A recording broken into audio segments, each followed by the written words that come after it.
interview with Henry Roberts, former financial accountant with the Atomic Energy Commission in New Mexico, and also former football star with the Carlisle Indians in 1911.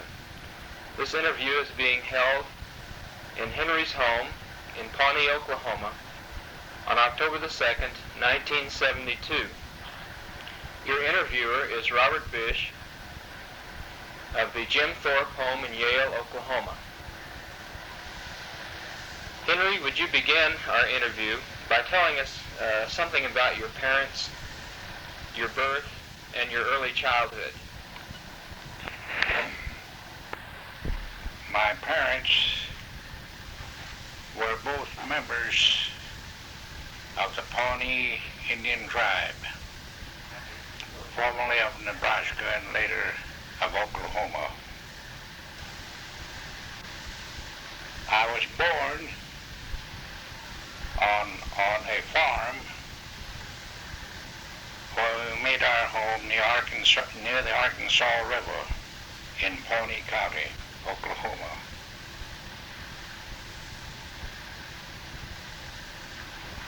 My mother passed away at the early age of 30 years.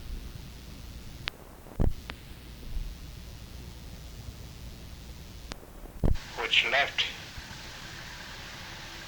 my father and a number of children.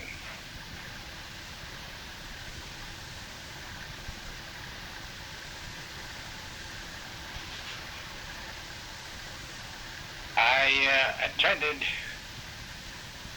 the Pawnee Indian Boarding School near the city of Pawnee as a young boy, possibly 2 or 3 years. I had a half-brother that also attended the same school. We were almost the same age, my half-brother having been born in the month of February 1888, and I the following month of March 1888.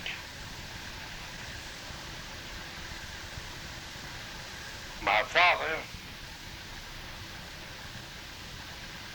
took us from the Pawnee boarding school to Lawrence, Kansas, and enrolled us there as students. That was in the month of March 1897. We were still quite young.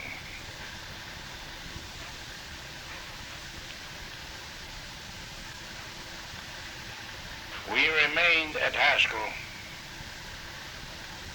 for possibly 3 or 4 years, depending upon the fact that it was necessary in those days for the parent to sign up for a period of years when enrolling their children according to federal government procedures. Then I think we came home during the summer months for the vacation period. And then back to Haskell for another term of years. All in all, I was enrolled at Haskell Institute 3 or 4 times before I graduated there. My brother, in the meantime, having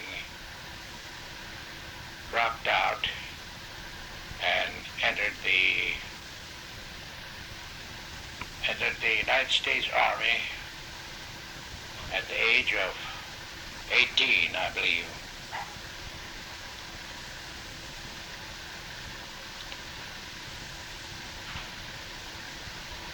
As I've stated, I myself attended Haskell 3 or 4 different times. I finally graduated out of the Haskell Business Administration Department in the spring of the year 1910.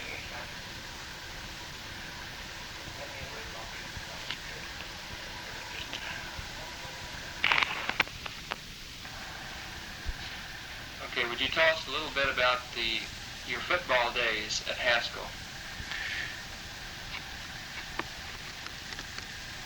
I played college football for Haskell Institute during the seasons of 1908 and 1909.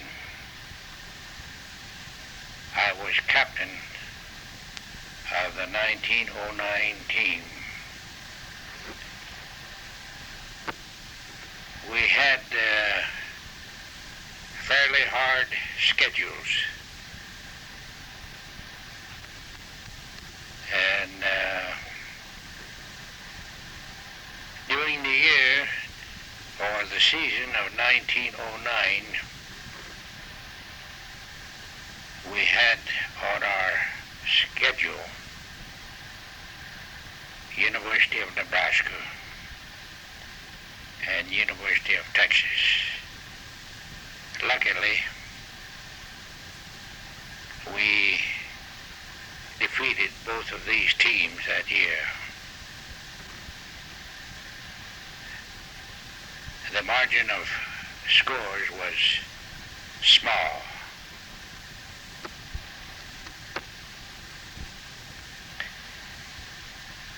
During the years 19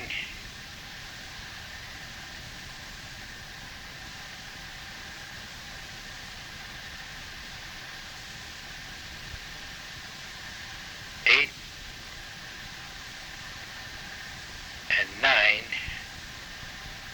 and 1910, I matriculated in the Business Administration course at Haskell.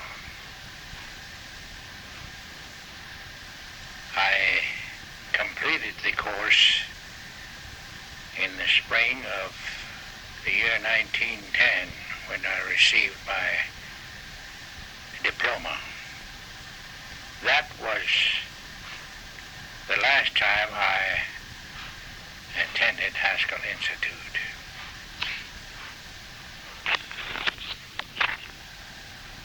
Speaking of Jim Thorpe, the great athlete, I first got acquainted with Jim at Haskell Institute. We were about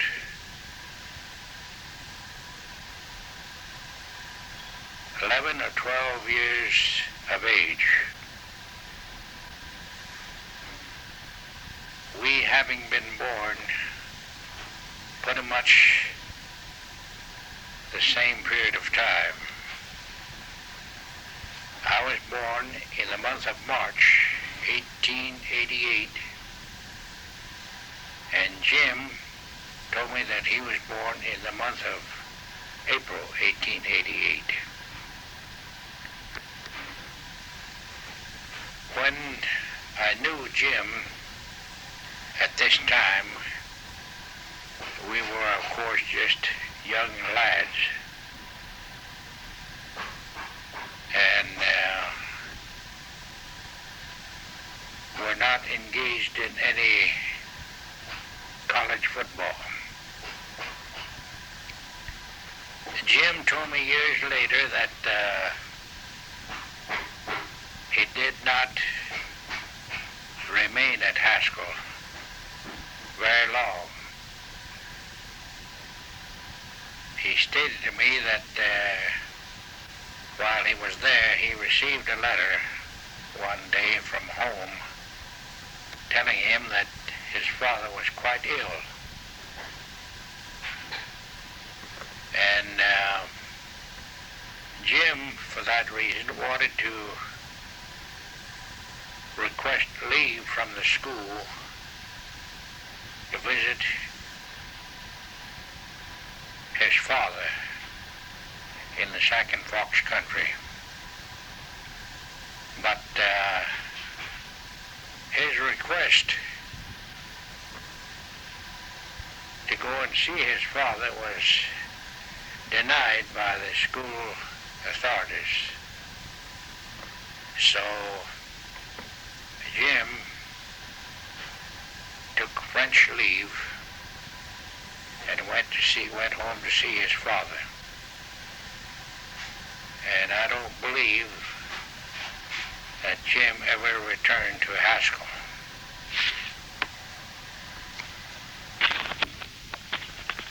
So the next time that I got to meet up with Jim Thorpe was in the fall of 1911. We met at the Carlisle Indian School, and we played on the Carlisle team during the season of 1911. Jim, as I recall, played the left halfback position, and I the left end position. Pop Warner was our coach.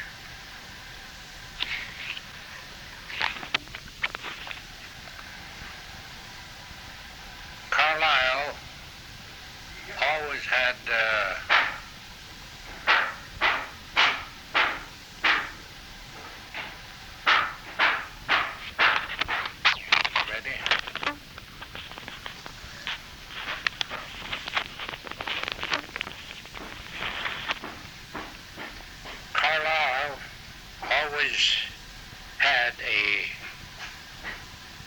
pretty long schedule of football games. And during the season of 1911, we had, among other teams, Harvard University. We played Harvard near the end of the football season.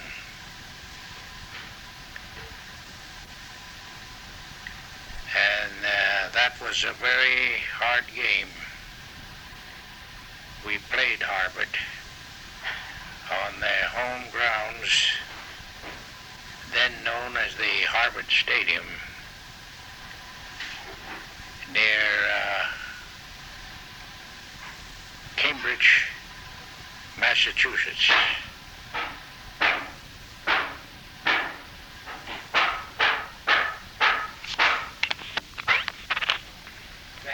As I recall, the evening newspapers in and around Boston and elsewhere were predicting a Harvard win, because Harvard had a very strong team that year, having won every game, I believe, up to the time of our game. Of course, we knew that we had a pretty good team also, having won all games up to that time. The next day,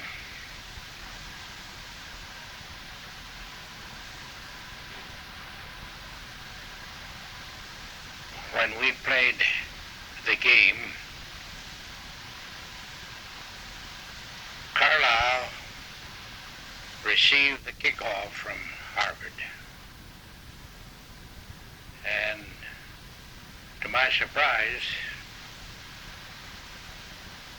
we got through the team, and up to about the 10-yard line.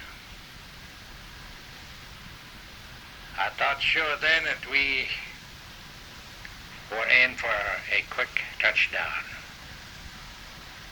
but that was not to be. In some manner or other, our ball carrier fumbled the ball,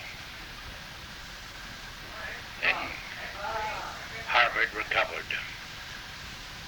Of course, Harvard being a formidable team, were able to get out of danger by line bucks and so on. See, there's just silicone, it goes on the floor, rub, and it sticks to everything. Yeah, it is. Waterproof and all. The game seesawed back and forth that afternoon with no material advantage to each team.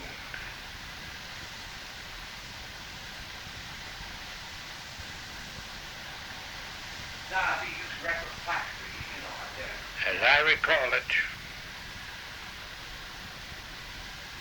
Harvard made one or two touchdowns.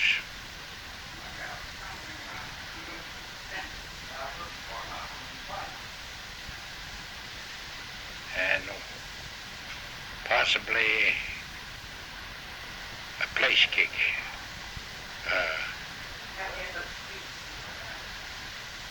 Just a minute. Possibly a place kick. Forget what the spot. And one field goal, giving them 15 points. Carlisle, on the other hand, made but one touchdown. And Jim Thorpe made the other scoring by field goals, giving Carlisle 18 points. I don't know whether that's exactly right. Grover might know.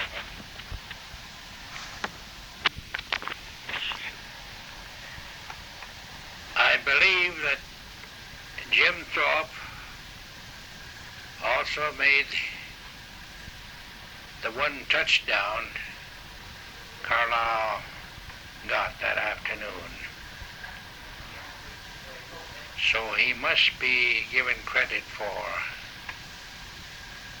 having practically won from Harvard. Single-handed. Of course, as we all know, no one player can do it all. The rest of us had to lend Jim our help in making the touchdown as well as the field goal. To me, it was indeed a wonderful victory for Carlisle, as I, just previous to the game, had thought maybe we might be the loser. But it may have been that Harvard may have been slightly overconfident for that game, and on the other hand, the Carlisle team was not so confident. Sometimes that makes a difference in a game of football. Overconfidence may defeat you sometime, and underconfidence gives you hope anyhow. That may have happened at this game between Harvard and Carlisle. Henry, what do you remember about Jim Thorpe as a person? What was his personality like, his character? As I have related heretofore, I first met up with Jim Thorpe when we were just young lads at Haskell Institute. We were just like other ordinary lads, playful and jovial and so on. Then later, I met up with Jim again at Carlisle during the year 1911. We were grown up then, and of course, we being teammates on the Carlisle team, we had more or less associations with each other. My personal relations with Jim Thorpe were always good. Jim was a jovial sort of man, like the kid. Some people may not believe that, but having known Jim personally, I knew that he was a jovial sort of man. And he was not big-headed or anything like that. He was just an ordinary person. No bragging about him or anything. He never bragged about anything. Probably because he knew that he was gifted with a wonderful physique. Physically, he could do most anything. And I always respected Jim for his personality, behavior as far as I knew it, and we always got along just fine. I can only say that I'm very thankful that I ever knew Jim Thorpe.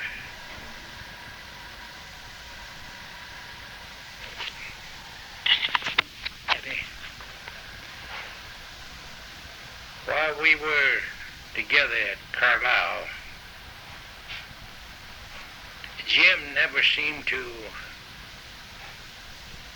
bother much about the female sex. In fact, I always thought he didn't have any sweetheart at all. That seemed to be the least thing on his mind. However, as I have said, he was a jovial sort of man and was friendly with everybody. He would joke with the girls and boys on the campus, and I was somewhat surprised when I heard a few years later that he had married one of our schoolmates, Ivor Miller. In our social activities at Carlisle, where they allowed dancing, I don't believe I ever saw Jim dancing with Ivor Miller, much less to visit with her in our social gatherings. So I don't know, when he got married a few years later to Ivor, I was a little bit surprised. And in fact, I don't know of him having any special girl there. He treated them all alike. So I guess they were all his girls, you might say. They all thought well of Jim on the campus. Of course, he was well known, possibly for his athletic prowess.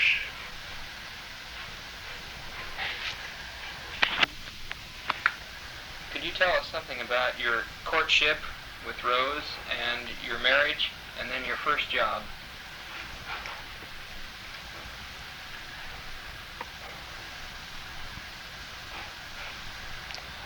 My football career at Carlisle and later on was abruptly terminated because I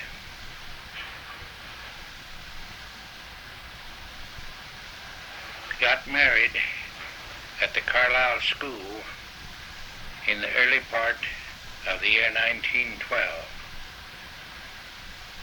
We were both students there.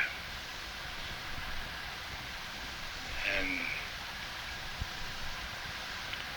my wife was a member of the Chippewa Indian tribe from the state of Wisconsin, and I from the Pawnee tribe from the state of Oklahoma. We were married on the Carlisle school campus in the superintendent's mansion on January 15, 1912. And we left immediately, as I had been offered a job in the Federal Indian Service at Wind River, Wyoming. We journeyed from Carlisle to Wind River by train, and we might say that was our honeymoon trip. We enjoyed the trip splendidly. At the time of our marriage at Carlisle, we had planned just a quiet marriage to be unknown to the school, but our superintendent at that time suggested that it might be well to notify my wife's parents in Wisconsin of our contemplation, which was done. And a telegram came back saying to hold up the marriage as my wife's father was coming. So that made a delay of several days in our actual marriage. In the meantime, word had gotten out on the campus of our contemplated marriage. And then, of course, the members of our football team got word of that and said nothing was to be done but give us a little celebration. So the football team arranged for a banquet on the day of our marriage. And of course, the news having been spread all over the campus, there were quite a number of people attending our marriage ceremony and also the banquet.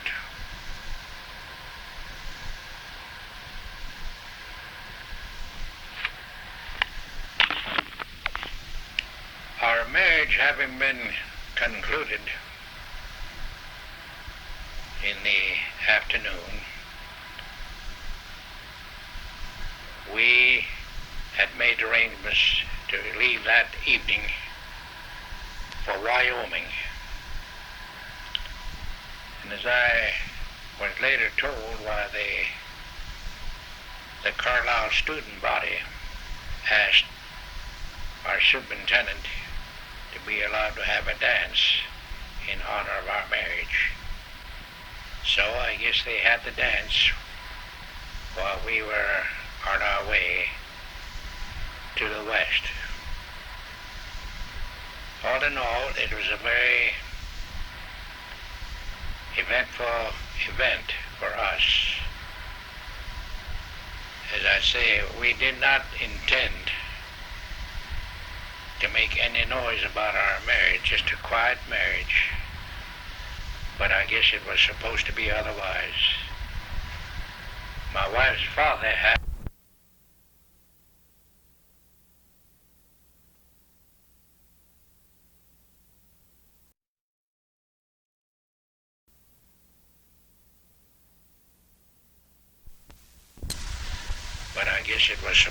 otherwise.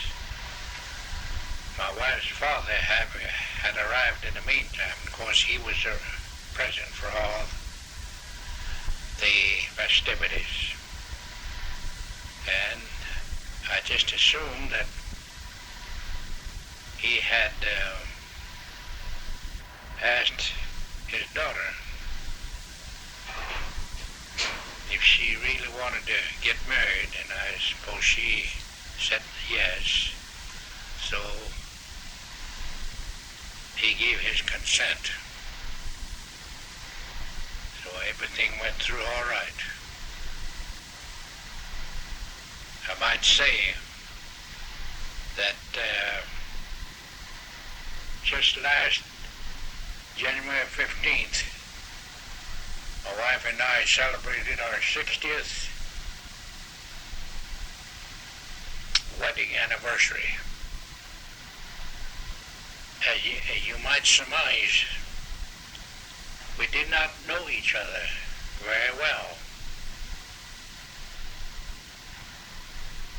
But through good fortune, we have stayed together as man and wife all these years and raised a family of children. Could you tell us something about your early career with the Indian Bureau?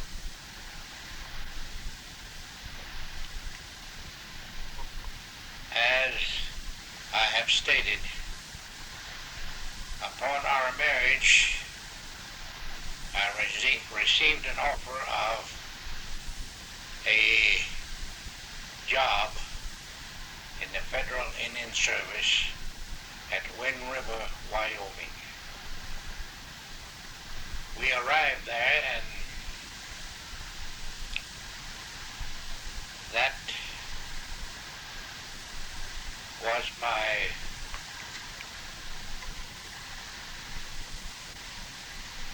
place of employment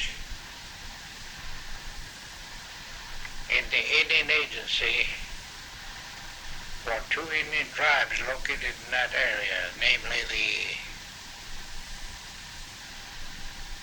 Northern Arapaho and the Shoshone tribes of Indians. My work consisted primarily of office work, accounting, and so on. As you know, most all Indian tribes had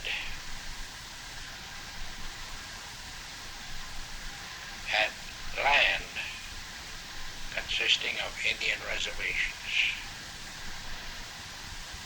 Some of these reservations had been put into so-called Indian allotments for individual Indians. And this was very interesting work in the manipulation of the duties in connection therewith. Very good experience in consisting of realty work.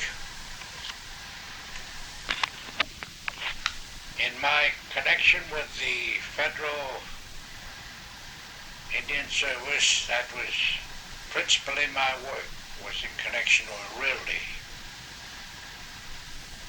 And as I say, it was very interesting work that brought you into title work, leasing of lands, sale of lands, in fact, anything that related to real estate. And you had to know the federal regulations governing such lands, both reservation and allotments.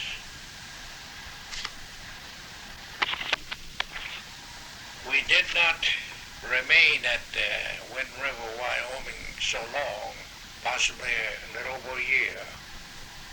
My wife didn't seem to like the mountain area for some reason. So we moved to her home in the state of Wisconsin, where I was employed in an Indian agency office there. And almost the same kind of work was indulged in there. And we did not stay there so very long either, because she complained, my wife complained, that she couldn't stand the rigorous winters there. Thought possibly it'd be best to come to my homeland in Oklahoma. And that we arranged for by transfer.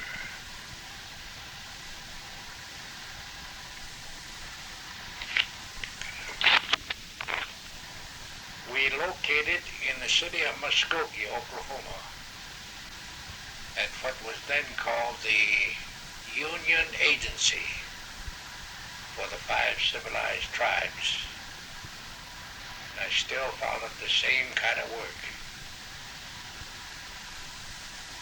regarding realty and the accounting relative thereto.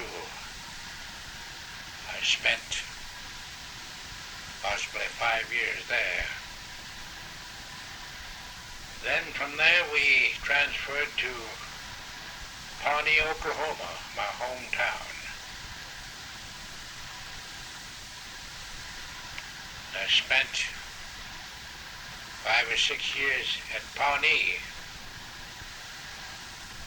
By that time I had spent a number of years in the Federal Indian Service. I had a good idea of how the Indian affairs were administered amongst the various Indian tribes. I had an aching for going on the other side of the fence, you might say. I wished to work for private enterprise, where I knew that I would work with the white people quite a bit. I had worked mostly with Indians up to that time, and I wanted to work on the other side of the fence. So I resigned at Pawnee Agency and went with the then Marlin Oil Company. I was assigned to Marlin's Fort Worth office with the Marlin Oil Company of Texas in the land in the scouting division. Spent 2 or 3 years there. Then, for some reason, the Marlin Company seemed to have folded up. And I think they discontinued most of the offices at Fort Worth. But the main headquarters of the Marlin Oil Company was still in Ponca City, Oklahoma. And I later learned that there was a change coming about there, that the Continental Oil Company was taking over the Marlin Oil Company in Ponca City. I later came to Ponca City in the reorganization of the new company, the Continental, and was assigned to the land and scouting department.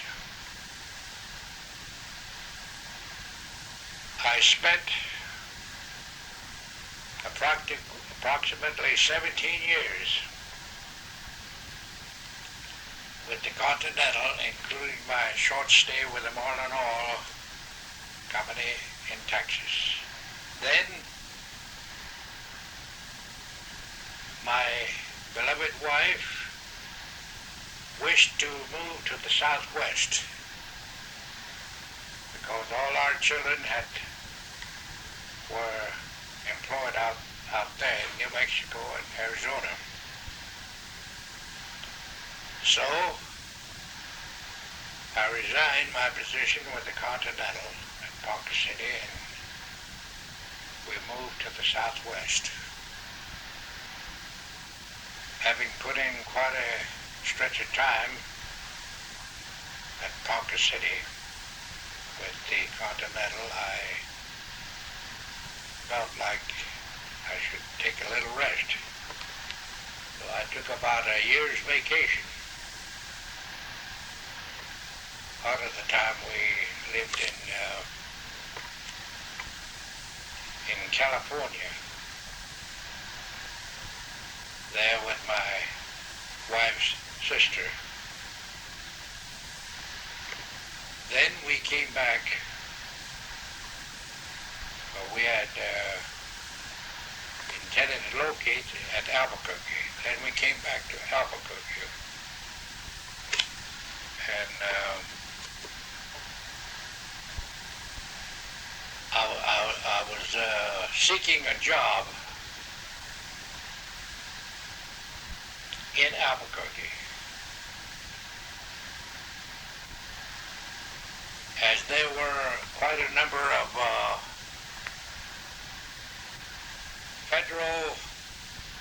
federal services located there.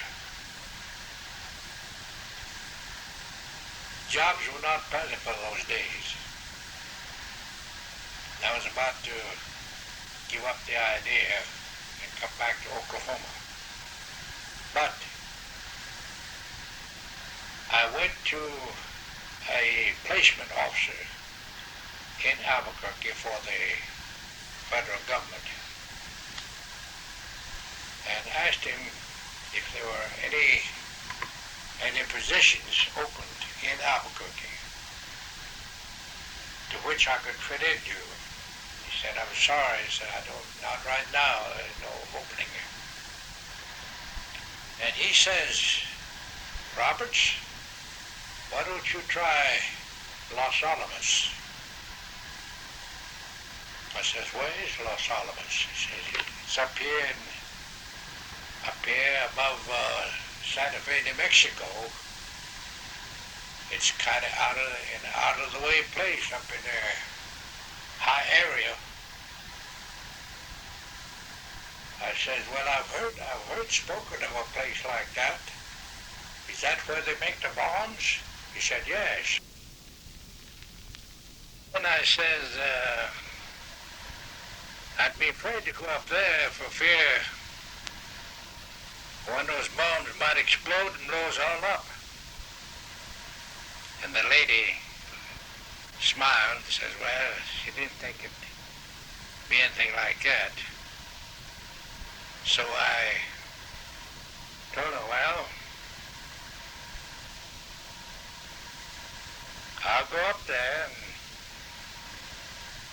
see what I can do toward finding something to do. So I says, now how do you get up there? He says, well, you know where Espanola is? I said, yeah, I think I do, because we were out in this country years ago, and I remember that name. It is right near the Rio Grande River, as I recall. He says, yes. So you go out of Santa Fe, kind of go northwesterly.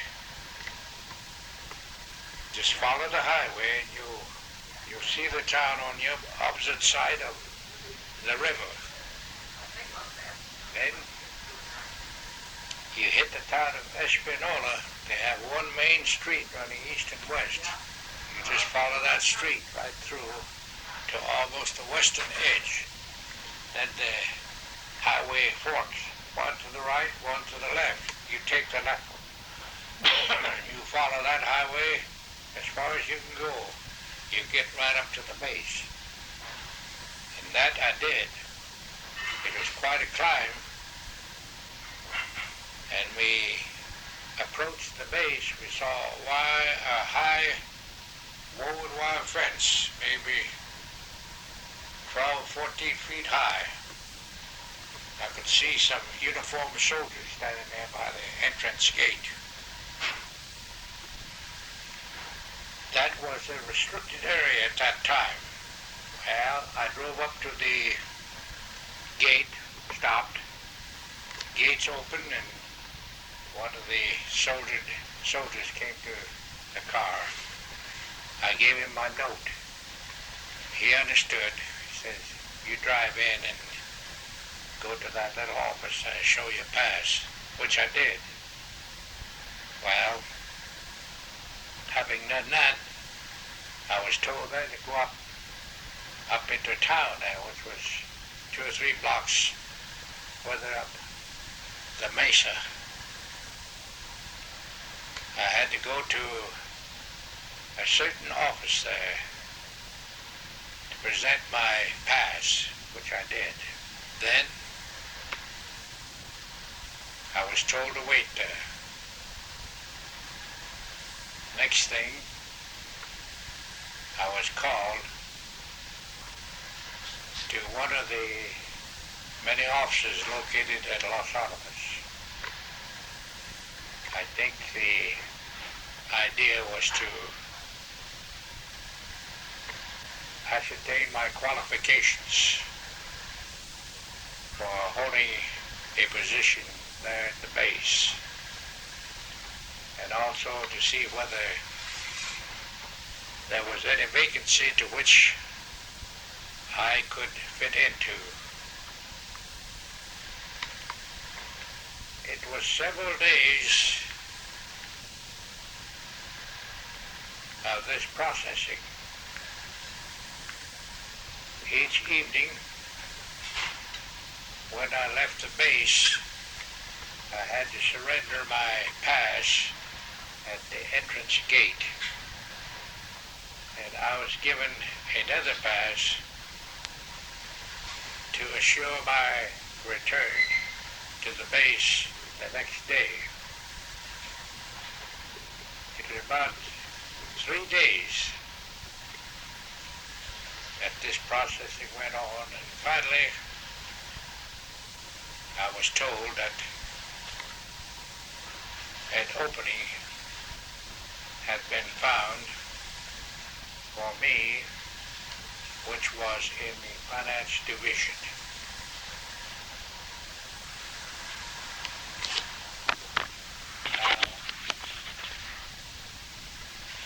having been assured of a position there made me very happy because I was anxious to get back into the harness after vacationing for about 1 year. So as I left the base that evening, I was told that there were no living quarters available at the base. So I'd have to find my own living quarters outside of the base. That I was lucky to find near the town of Espanola, and also a place to board. The next morning I reported for duty at the base. My work began what was at that time the Manhattan Project, and later on the Atomic Energy Commission.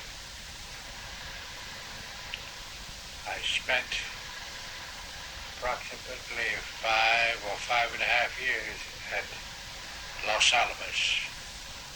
Then our finance division was transferred to the city of Albuquerque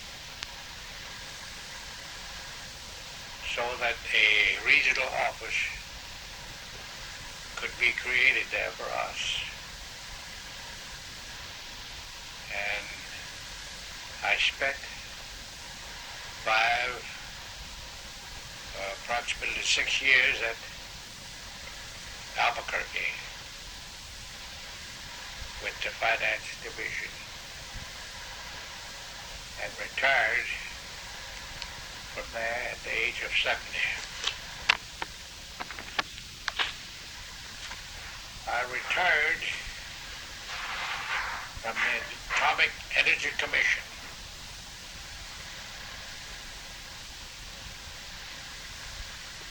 on the last day of April 1958.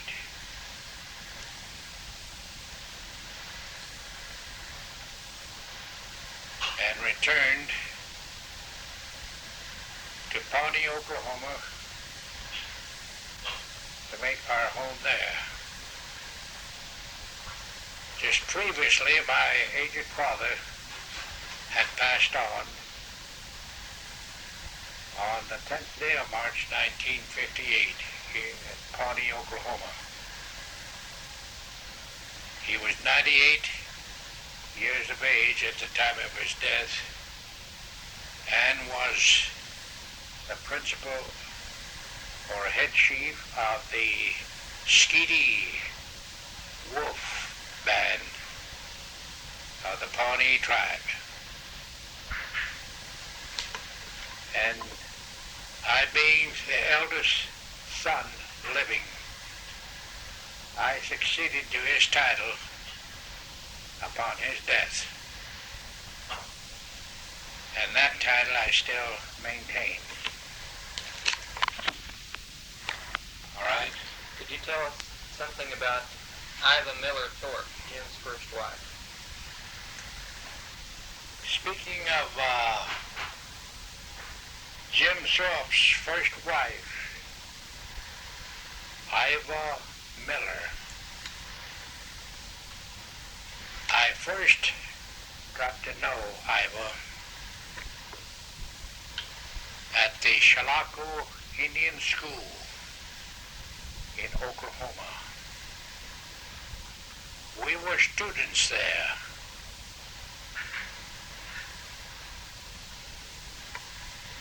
And I never saw her anymore until I went to Carlisle. She was a student there already. And of course Jim was also a student there.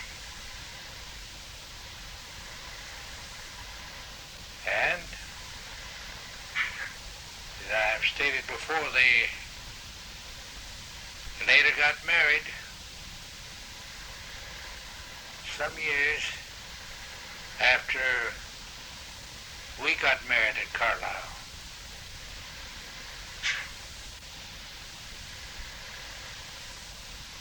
Ivo was a very pretty girl when I knew her at Chilocco, and was still good looking when she was at Carlisle. So I guess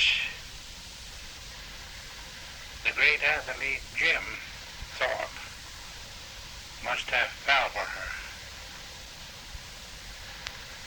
And they got married. And I remember when they had their first child, which was a boy. He was, I would judge, 2 or 3 years old when we saw him in Muskogee, Oklahoma, about the age of our oldest son.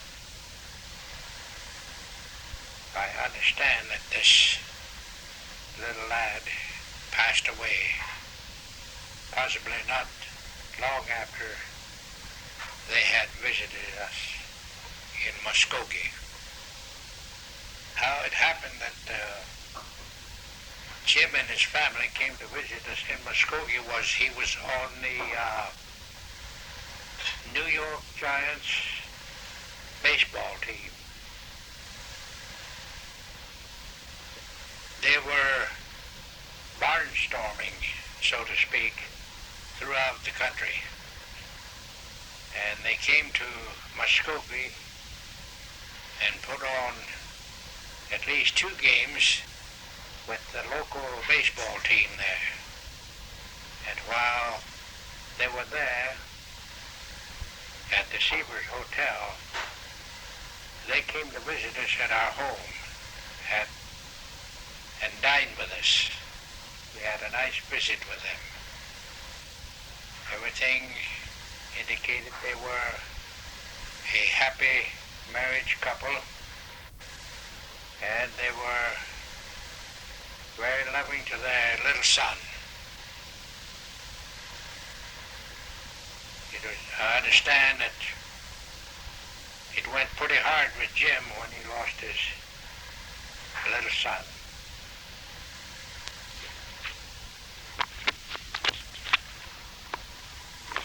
I recall that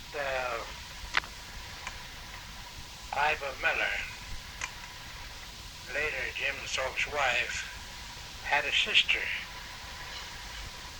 who was a student at the Schlock Indian School. At the time, Iva was there as a student, and her name was Grace Miller. I understand that Grace married somebody by the name of Morris, and they worked for the federal government on the Oto Indian Reservation near Pawnee. Then later, I think they moved to Yale, Oklahoma. Mr. Morris had severed his relations with the Indian Bureau and was engaged in some business in Yale. And I gather that's how come Jim Thorpe came to make his home, or maybe Jim was already living there in Yale. And his sister and her husband moved there so they could be together. That was my guess. I don't know now. I haven't heard from Iva's sister and her husband for years. And they may have moved from Yale, Oklahoma to some other place, or they may be deceased. I don't know. Anyway, we don't know anything about their whereabouts at this time. Come on, eat.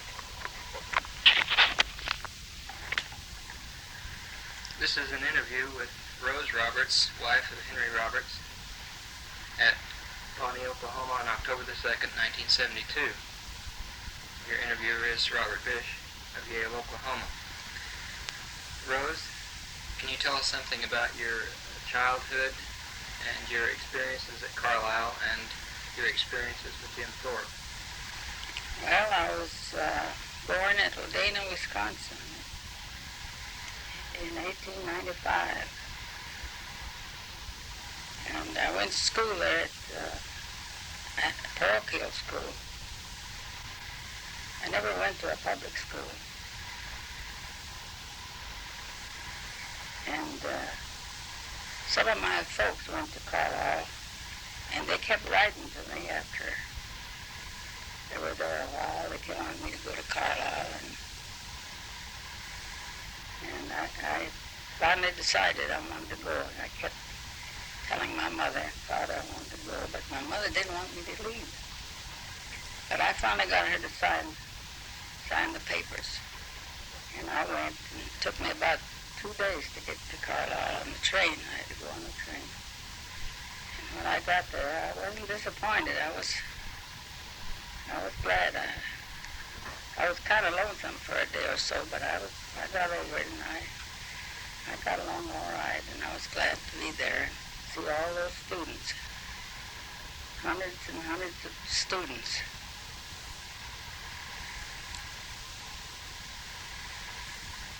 And that's where I met Jim Thorpe. When I was working in the hospital, he was there for eye surgery. And I helped Dr. White operate on his eyes.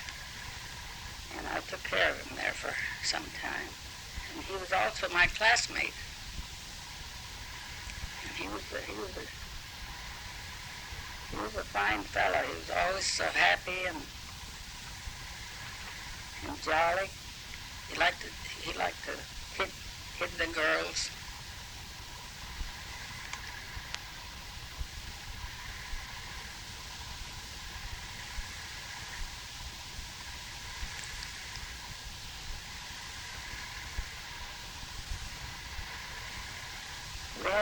We had to work half a day, and we went to school a half a day at Carlisle. But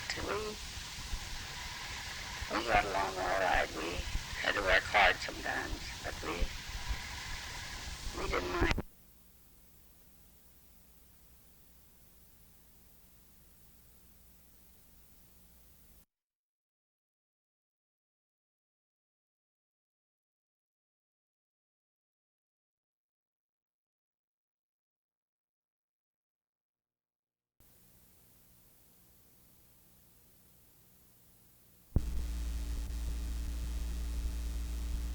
Because those days we were pretty healthy, and we never had no sickness of any kind.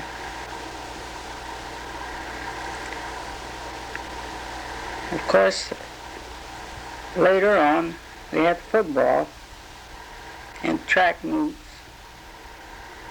and that's where I met the football players, and that's where I met Henry Roberts, who later became my husband in 1912. And we have 4 nice children, 2 boys and 2 girls. My oldest daughter works in Albuquerque, New Mexico. She works for the DIA and teaches music. And my son one of my boys works at Santa Fe at the Art Institute. They're all doing good. And my youngest daughter's here taking care of us.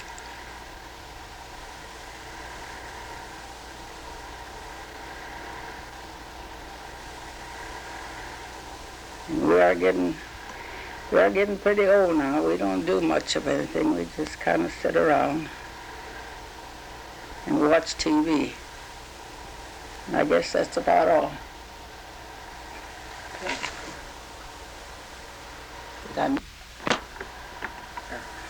Jim never did like to dress up. He always went around looking so raggedy. He had an old, long, raggedy coat he always wore.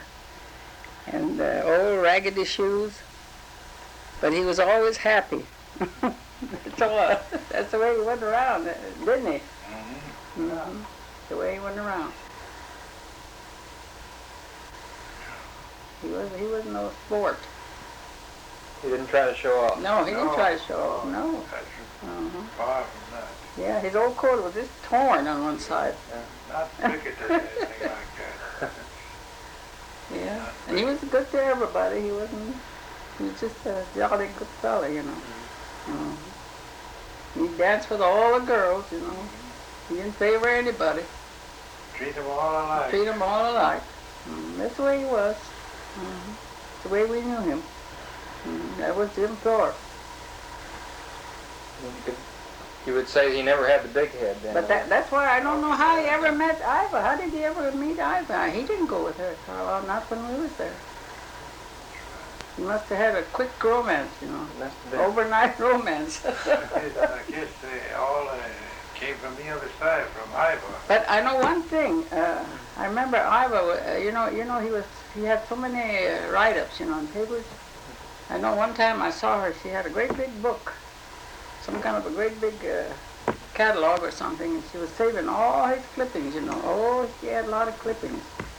She must have idolized him. She must have idolized him or something, because she was just putting those clippings. She had pages and pages of his clippings, you know, football clippings. I remember I saw that. Before he was married? That's before she ever. Before they were married. Well, that's before she ever even went with him. She never went with him. Yeah. But that I remember I saw that. I saw her with all those clippings she was saving of Jim Thorpe. I guess maybe she thought, well, someday I'm going to get him. Maybe so. Maybe she finally talked him into it. But at that time, you know, she wasn't. He didn't even. I don't think he even thought about her. Oh, that's interesting. Yeah. See, he was a kind of that kind of guy. He wasn't so interested in girls. Wasn't tied up with any. No. Treat them all alike. He treated them all alike. Yeah, that's the way he was.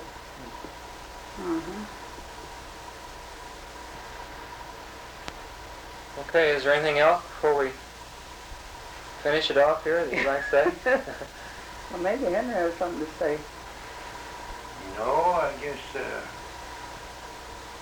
I said I could sit here all day and relate things, but too much.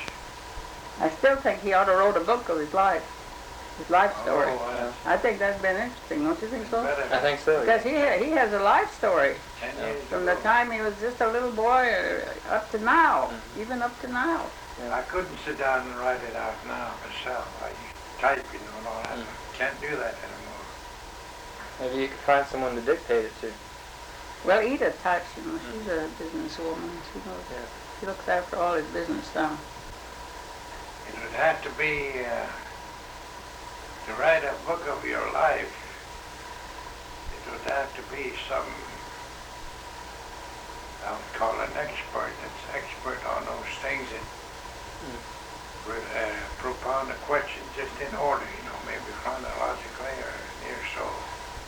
That what, beginning right down to present, you know, to relate Yeah. the things of your life, you know. In the beginning, I think he was born in a teepee. See? I guess I was. Yeah. My dad, Over here near Ski Dee. my dad tells me Yeah. that. No doctor either. Of course, my father, he was a farmer. Mm-hmm. You know, lived out on the farm northeast here, but near the river. And we had a dwelling, a regular dwelling like this. And I think one of the rooms, however, must have been the oldest part, was built out of log house, log room. And the other was, I guess they got lumber later on, added on to it. That's where we lived. But when I was born, that was in the early days. I don't think this town here was even here. much of a town or even here. Yeah. Well, I guess my mother was soon to be confined, and my father says he had to bring my mother from the farm there to a place over here about near this little town of Skeety here, out about a couple of miles. There must have been a settlement of Shawnee Indians there. Back in those days, they lived kind of in settlements, you know. They maybe tents, so on in the summertime especially. They'd be all kind of close together. And I guess there was a midwife that lived amongst them in that settlement there. And my dad knew about it, so I guess he had planned beforehand to bring my mother there so that I could be delivered there. That's where I was delivered. Yeah. Right there. I suppose it must have been in the teepee, as she says.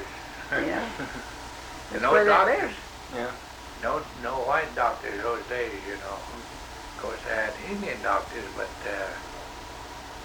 I don't know whether in delivering a child like that, whether they'd be of any help or not. I doubt it. Usually the midwife looked after that. Yeah. That's the way I was delivered. That's when I was born. Then I guess, I don't know how soon, I was taken back to home. Maybe I had to stay that while, you know.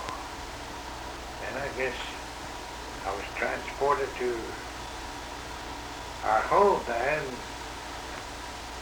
I survived somehow under very crude condition, you might say.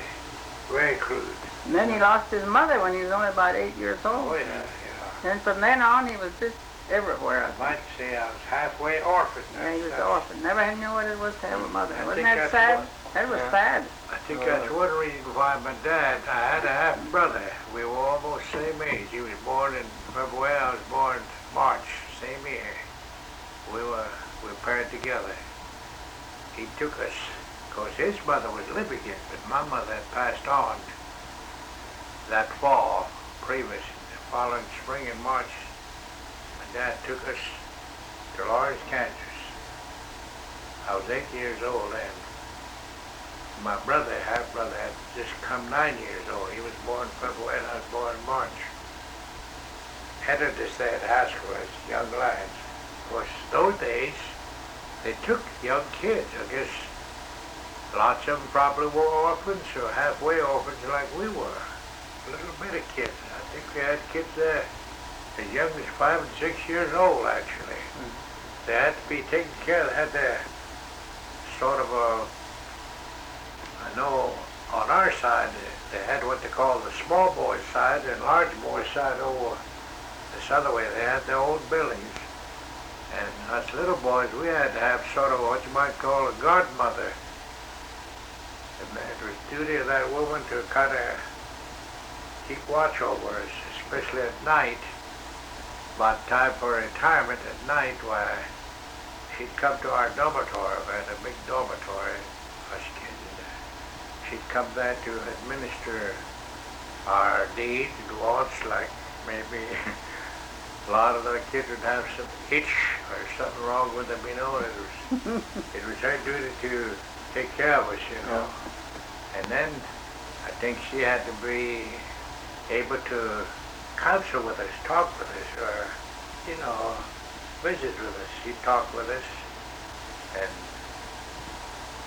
make it home-like as much as possible, which I thought was all right. And she'd come every evening to bring her salves, different things, you know, and look after us. And see that we got into bed at the right time, then she'd leave. That's the way it was. I think a lot of those children were orphans or halfway orphans. That's how they come to be sent there. Of course, my dad, he was left with 5 or 6 children when my mother died, you know. But And his dad had more than one wife, see? He had more than one wife those days. You know, see, my half-brother, Yeah.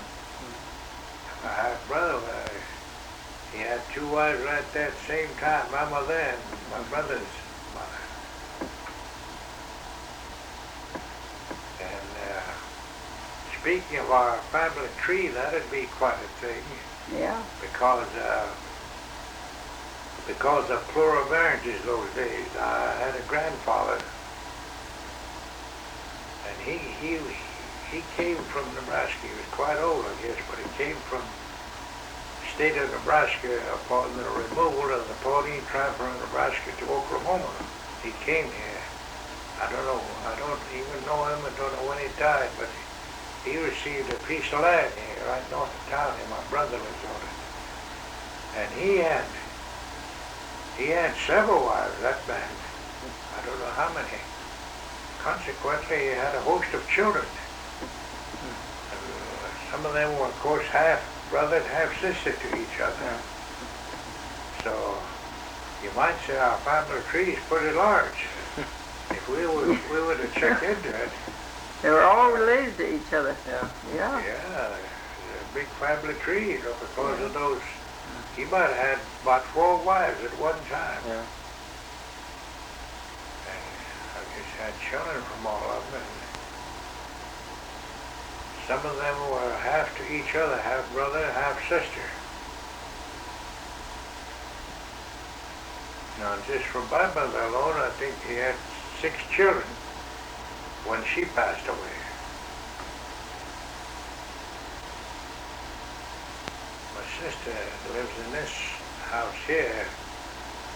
Her mother, I believe, I'm not so positive. I never did inquire about my father. I think Vivian's mother was a full sister to my mother. They were known as the Howell family, Howell people. Those names were assigned. I don't know how the names were assigned or from whom assigned. Just like my father, his name was Roberts, Rush Roberts. Well, that's strictly an English name, you know. The only way I can conjecture on that is that when the Pawnees were still in Nebraska, well, the government sent white teachers and instructors among the tribes, among them being the Pawnee tribe, to try and educate the Indian people in the arts of trade and so on, and establish schools, you know, primarily for the youth, but then even the grown-ups were not educated, school educated, you know, for that matter. But I guess for the older ones, they tried to teach them in the trades and vocations and the farming and such as that, trying to get them to where they could be kind of self-supporting. And what I was going to say, to do that, well, the federal government had to send mostly white instructors amongst the Indian tribes. I think some Quakers, I think they were pretty strong in the early days in coming out amongst the Indian people. There were some Quakers, I think, came amongst the Pawnees in Nebraska. And of course, Roberts, wouldn't that be a French, I believe. Or what? French? English. English? No, English. There is Roberts in English. Roberts, R-O-B-O-T-S. Scotch, too. Scotch. I thought it might be Scotch or something Yeah. like that. Maybe. You think, well, speaking of Quakers now, I guess Quakers in the East those days represented most any kind of people in it. Or were they, Yes, I think they're mostly English. well, yeah. Well, I think Quakers got amongst the Pawnees, and in some other tribes, French got in amongst them. And like that, you know. Yeah. Now, in her people, well, the They're all French got French. in Yeah. there. Yeah, my grandfather was a Frenchman from Canada.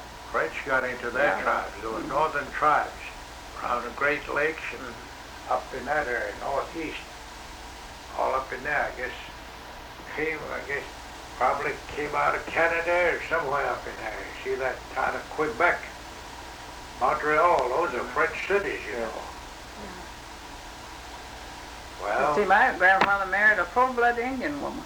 yeah. That's how my father was half Indian then. Well, that's what I say. I don't know just how my dad got his name. There's no record of it. Just how he got it might have been a school instructor, or one of the instructors there amongst the Pawnees that teaching a vocation of some kind. Well, Lena said out in Arizona when she worked out there amongst the Indian, Navajo Indians, they said they'd bring those kids in, from reservation, they'd bring them into school, and they said they didn't have no name, only Indian name. And then they'd say, what are we going to name this one? Let's give him Henry Ford. Let's name him Henry Ford. Yeah, that's the way they named them, she said. Well, see how they got their names? They just thought of a name. She said she heard them do that. But it's a funny thing now. With the Pawnee tribe, as different from some other Indian tribes, most of them have English names of some kind. Although they had their own Indian names. But now some other tribes here, like for instance the Ponkas up here, they maintain their Indian name. Most of them all had Indian names. Like my dad, he had Indian. They maintain their Indian names and it is translated into the English. Like running after arrow. See? In Indian way, his name was Running After Arrow, and translated into the English. And he was allotted that way and enrolled that way on the tribe. That's what happened with some of the tribes, predominantly. But the Pawnees, they all seem to have been assigned English names when they were allotted their lands here on this. Used to be a reservation, so their allotments are designated by the English name, or well, I guess you call it English name, and yet they still had Indian name too. Well, now, like my dad, well, he had, my dad served as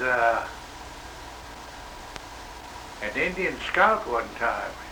He drew a pension for his service. I didn't relate that here. He was,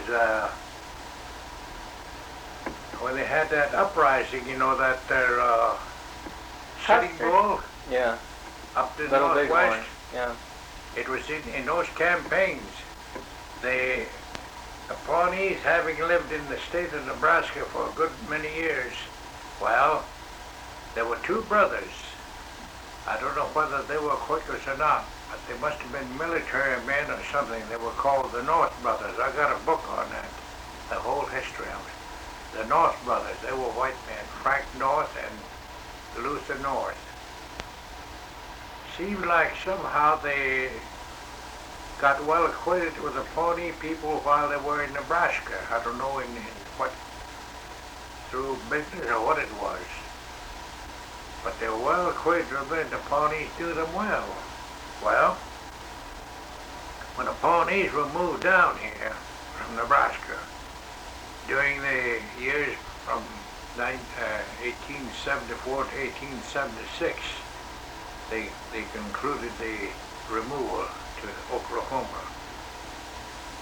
Well, I don't know what it was that what they call a Custer Massacre occurred. It was soon after that. Anyway, the North Brothers must have been known, they might have been members of the Army. You see, back in those days, the Army was much in control of everything in this country. Anyway, Custer got killed up there by the Sioux and Cheyenne, I think. That created quite an uprising. Well, they were trying to run down this Sitting Bull and his gang. And I guess the War Department, got in touch with these North Brothers in Nebraska. Instructed them to come to Pawnee. I guess it is known that the Pawnees had been moved from Nebraska down here and told them to come here and to muster in some of the men. They were to serve in the cavalry. In the cavalry because they were issued horses, saddles, and everything. They were to help run down those renegades up there, so-called renegades up there. And these North brothers came down here, right here. This agency used to be over here. And I guess they were allowed to muster in. Must have been orders from the Army with the sanction, I suppose, of the Indian Department. Well, a lot of these Pawnees were anxious to serve, I understand. More anxious to volunteer than what they could take. I think the North brothers must had instruction to muster in about 300. And they had more than that, right? See, the Pawnee tribe was bigger those days, too. They had enough for that and then some more. They had to be turned down. But my dad got in, but I think he must have been about the youngest one. I think he must have been about 16 or 17. And they took him, mustered him in. He told me about what went on up in their campaigns. And those North brothers were the ones that took him up there. And of course, when they were mustered out, well, they came back to home, of course. I think the federal government let them maintain, they had issued them uniforms. They let them keep their uniforms. Now, I think they let them keep their horse and the saddle, and possibly the gun. Everything that they had been issued, they were allowed to keep, bring home, And then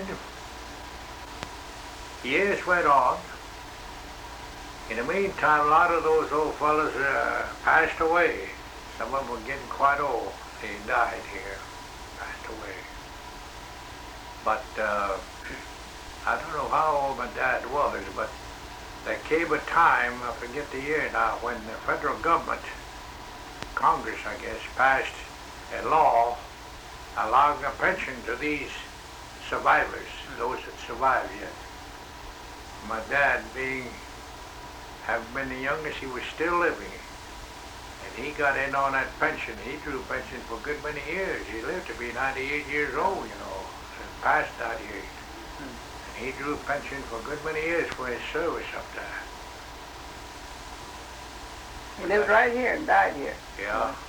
There were two men that brought the Pawnees from Nebraska down here, I understand. They were two brothers. They called them Burgess brothers. Would that be Quaker? I think they're supposed to be Quakers from Pennsylvania or somewhere. Their name was Burgess. I've seen both of them. I saw them in Chicago years later. Oh, that is long after this. They were getting old then, but I saw them.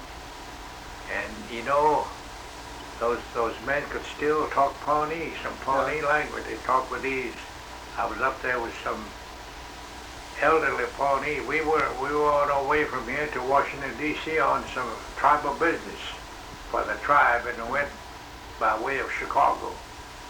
I think one of the members at Station Matlock, he knew that the Burgesses lived up there, and he wanted to visit them, so they routed us through Chicago. We stopped over there while we visited. He located them, and they were there. They visited these old timers because they knew them, They talked Pawnee. I see that's just one thing that I can relate to you about the way back there. Yeah, I still think he should have written a book about his life to tell a lot of stuff. Burgesses, I guess. Way back there. That's great. Yeah. See, he's got a good mind yet, but he's gonna lose that one of these days. Well, we better get it all down then. Better. You know who we can contact? I wish I was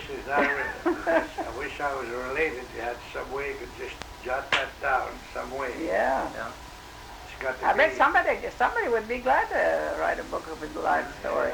Take But time. he's had a good life. Yeah. Mm-hmm. Take time. I Well. guess those Burgesses are gone now.